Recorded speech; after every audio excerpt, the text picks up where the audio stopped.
एक गांव के किनारे पर एक घना जंगल था जिसका नाम था भूतिया जंगल।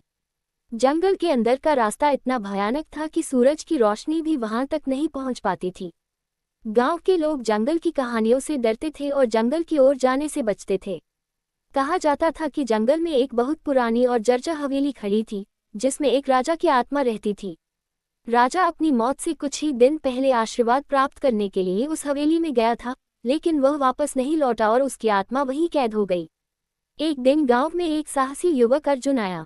उसने गांव वालों से जंगल के बारे में सुना और उसने ठान लिया कि वह रहस्य की पड़ताल करेगा।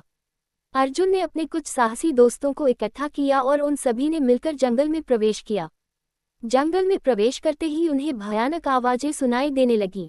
पेड़ों के पत्ते सरसराने लगे और ठंडी हवा उनके कानों में फुसफुसाने लगी। अर्जुन और उसके दोस्तों ने हिम्मत जुटाई और आगे बढ़ते रहे। रात होते होते वे हवेली तक पहुंच गए। हवेली से एक अजीब सी रोशनी निकल रही थी। उस रोशनी को देखकर वे सभी समझ गए कि यहाँ कुछ अलौकिक है।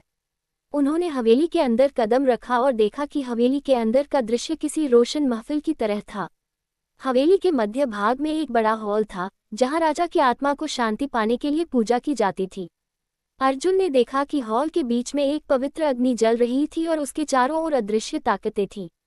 अर्जुन ने समझ लिया कि अगर उसे राजा की आत्मा को शांति दिलानी है तो उन्हें पूजा में खुद को शामिल करना होगा।